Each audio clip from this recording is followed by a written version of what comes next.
अगर supreme court के फैसलों के ऊपर अमल दरामद नहीं होता और जो अभी कभी इम्कान नज़र आ रहा है, तो इससे मज़ीद आने वाले दिनों में जिस तरह आप लोग भी कह रहे हैं क्योटिक सूरत हाल होगी, व्हाट डू यू एंटिसिपेट? क्या इस वक्त बहुत शदीद कोई ख़तरा है या फिर चीज़ों को संभाल लिया जाएगा?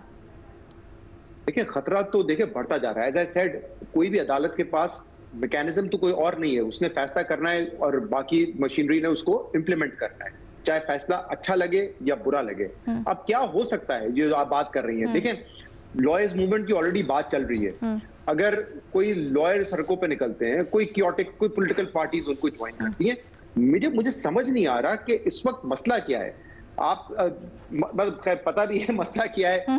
दो चीजों से आपको खौफ है, एक तो ट्रिब्यूनल्स ना बन जाए और आपकी बारी बारी सीटें जो है वो माइनस ना होती रहे, एक आपको ये इशू है। दूसरा इशू शायद आपको ये हो सकता है कि इमरान खान का केस अगर सुप्रीम कोर्ट के लेवल तक पहुंचता है वो बाहर ना आ जाए, उसमें तो काफी वक्त है। तो फिर एक फेयर शायद यही है, उसमें भी हुकूमत की 50 सीटों की मेजोरिटी है, कौन सा फैसला इतनी जल्दी आ जाएगा। लेकिन जो इस वक्त अच्छा हो रहा है उसको तो ना बिगाड़ें। अगर आपकी रेमिटेंसेस बेहतर हो रही हैं, आपकी एक्सपोर्ट्स बेहतर हो रही हैं, आईएमएफ प्रोग्राम मिल गया है, तो खुदा के वास्ते आप फोकस करें परफॉर्मेंस पे और गवर्नेंस पे।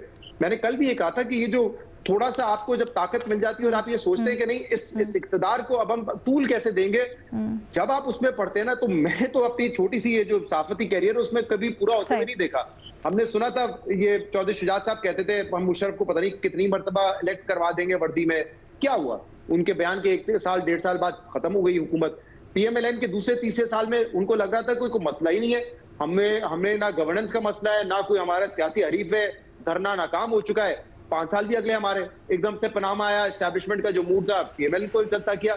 तो ये चलता करने का जब वक्त आएगा तो ये कानून साजी और ये आपको बचा नहीं सकेंगे, सिर्फ आप जो है मेस क्रिएट करके जाएंगे जो बाद में आपके गले पड़ेगा। जो बिल्कुल आप बात बिल्कुल सही कर रहे हैं, लेकिन for the sake of argument मुझे सिर्फ एक चीज़ बताइएगा, अगर ये बैरियर्स नहीं लगाती हुकूमत तो फिर दूसरा मुतबादिल क्या है? क्योंकि हमने देखा इलेक्शंस के वक्त भी जो दूसरी जमात है पाकिस्तान तहरीक इंसाफ, वो हुकूमत बनाने को तैयार नहीं थी, बिस की सूरत हाल थी, कुछ और नहीं था। इन दो पार्टीज़ आई, इन्होंने लीड किया, व्हाटएवर। अगर अभी भी हम ये देखते हैं कि मामला सुप्रीम कोर्ट चला जाता है या फिर नशिस्तों का मामला खटाई में पड़ जाता है, तो वो तो मज़ीद सूरत हाल ख़राब नहीं कर देगा? वो तो मज़ीद क्योटिक सिचुएशन नहीं हो जाएगी? हम क्या कह रहे हैं, हम ये कह रहे हैं कि जोर जबरदस्ती से आप कुछ भी कर लें, लेकिन कोई इदारा उसको चेक ना करे। पीटीआई को आपने इलेक्शन से बाहर कर दिया, वो जुडिशरी खुद कहती है गलत तशरीह की है इलेक्शन कमीशन ने, कोई इसको चेक ना करे, कोई अपनी मर्जी की जैसी भी हुकूमत बना ले, कोई इसको चेक ना करे। ये तो नहीं हो सकता ना। अगर तो मामला ट्रिब्यूनल में जाता है, आईन और कानून के मुताबिक अगर उनकी गिनती गलत होती है या वो सीट उड़ जाती है तो वो कानून के मुताबिक है। हम ये कह लें कि यार नहीं, क्योंकि एक हुकूमत कायम हो गई है, उसने अपना गलबा कायम कर दिया है, तो फिर सारे चुप करके बैठ जाएं। अगर आप समझती कि ये ठीक है तो फिर मैं तो आप लोगों से जवाब चाह रही हूँ। भट्टी साहब भी कुछ ऐड करना चाहते हैं। 5 साल बाद भी फिर यही होगा कि गलबा कायम हो जाएगा, फिर आप बैठ जाएं चुप करके कि ठीक है यार हुकूमत हो गई है, नंबर गिने जा चुके हैं, गलबा कायम हो गया, अब हम बैठ जाते हैं। बट मसला ये है ना कि हम कितनी दफा इस एक्सपेरिमेंट के मुतहम्मिल हो सकते हैं। भट्टी साहब कुछ ऐड करना चाह रहे हैं? मैं 1 सेकंड का टाइम दीजिएगा, उनका आर्गुमेंट लेके फिर आती हूँ। भट्टी साहब। मैडम शेख, पहली बात तो ये है कि आप ये जो इलेक्शन एक्ट तरमीमी आर्डिनेंस पार्ट 1 आया, उसमें क्या क्या कुछ था आपके सामने सब कुछ। इलेक्शन एक्ट तरमीमी आर्डिनेंस पार्ट 2 आया, उसमें क्या अवाम और मुल्क के लिए फलाह थी। नैब तरमीमी आर्डिनेंस आया और उसके बाद अब प्रैक्टिस एंड प्रोसीजर तरमीमी आर्डिनेंस। आपको एक पता है, एक मज़े की बात चल रही थी इस्लामाबाद में, क्या? ये जब मखसूस नशिस्तों का हुआ केस और जब तफसीली फ़ैसला या ये छुट्टियों से पहले या छुट्टियों के बाद जब काजी फ़ाइज़ ईसा साहब मिनॉरिटी में रह गए, जस्टिस मुनीब साहब और जस्टिस मंसूर अली शाह एक तरफ साथ हो गए, और जिस एक कमेटी के इजलास में रिपोर्ट भी हुआ कि जस्टिस मुनीब ने कहा कि चीफ जस्टिस साहब आप भी एक मेंबर हैं और यू आर मिनॉरिटी, हमने दोनों ने ये डिसाइड कर दिया है। उसके बाद जैसा शहजाद ने कहा कि जो बातें शुरू हुई, और अब ये जुडिशल पैकेज वाला मामला आया ना, जुडिशल पैकेज वाला, तो उसमें पता है एक मजे की बात चल रही थी कि पुराना सिस्टम बहाल कर दिया जाए। आप यकीन करें कि ये बहुत सारे लोग बता रहे थे कि मतलब कि ये खत्म करें, प्रैक्टिस एंड प्रोसीजर एक्ट के 3 रुकनी कमेटी डिसाइड करेगी, यानी चीफ जस्टिस साहब ही डिसाइड करेंगे।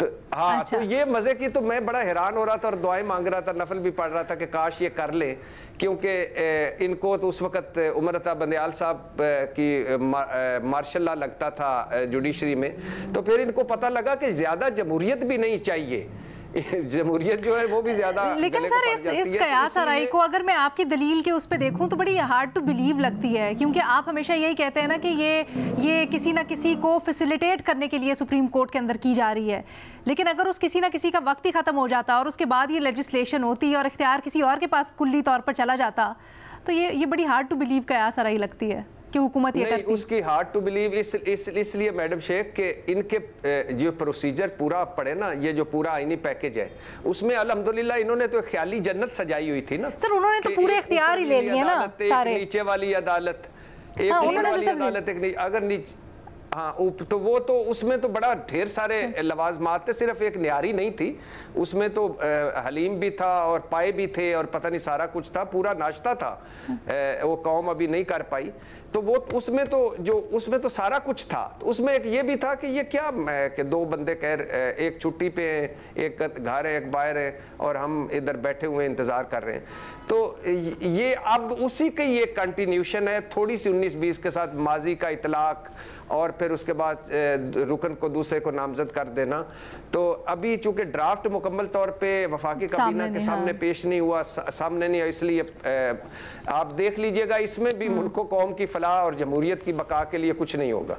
महमल जी अलीना, दो तीन छोटी चीज़ें। एक तो ये प्रैक्टिस एंड प्रोसीजर वाली चीज़ के ऊपर ये जो ट्रांसक्रिप्ट वाली बात है, ये तो वैसे अगर ऐसा है तो ये एक अच्छी चीज़ है, क्योंकि हमने यहाँ पर देखा है कि जजेस के रिमार्क्स के ऊपर जो है, महज रिमार्क्स के ऊपर हेडलाइंस बन जाती हैं, उसके ऊपर बहस मुबाहिसा हो रहा है, बाद में पता चलता है वो कोई जजमेंट में ऐसी कोई बात थी नहीं जो।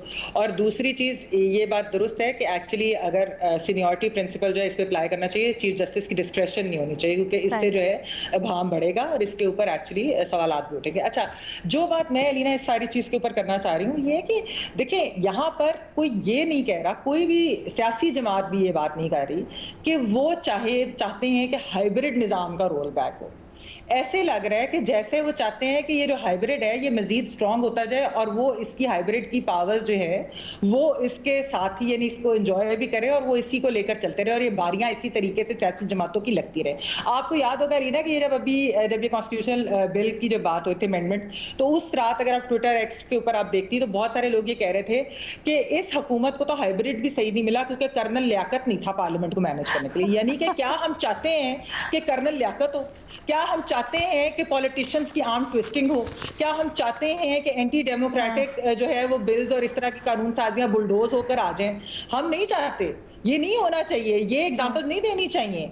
आपको सबको, सियासी जमातों को और वैसे भी बाकी लोगों को भी ये बात कहनी चाहिए कि हाइब्रिड निजाम ही गलत है। उसकी वजह से ये चीजें इतनी ज्यादा जो प्रॉब्लम, और जो हम ये कॉन्स्टिट्यूशनल ब्रेकडाउन की भी अभी शहजाद भी बात कर रहे हैं, जो वैसे हुकूमत भी बात करती है। अच्छा, जब हम ये बात करते हैं ना तो आगे से आर्ग्यूमेंट ये आती है, जब भी हम ये बात करते हैं ऑफ द रिकॉर्ड अपने दोस्तों से, तो वो आगे से आर्ग्यूमेंट ये आती है कि जी उन लोगों ने तो सब कुछ कर लिया और सिस्टम में ऐसा बिगाड़ पैदा किया कि उसका सिस्टम से कोई ताल्लुक ही नहीं था। अब जब हम आए, हमारे खिलाफ भी वही बिगाड़ और उसकी बाकियात इस्तेमाल हो रही हैं, तो क्या हम भी अब फेयर प्ले करें? हम कैसे फेयर प्ले करें जब हमारे खिलाफ हर चीज़ अनफेयर हो? तो अलीना, लेकिन फेयर प्ले यानी कि आप चाहते हैं कि आप अनफेयर प्ले करें, यानी जमहूरियत की हम बात करते हैं तो फिर आप कहें ना, फिर आप ओन करें, आप कहें जी हम तो चाहते हैं कि हाइब्रिड निजाम परमानेंट हो और ऐसे ही सिस्टम चले और ऐसे ही बारियां लगे, फिर मान लें। ठीक है जी।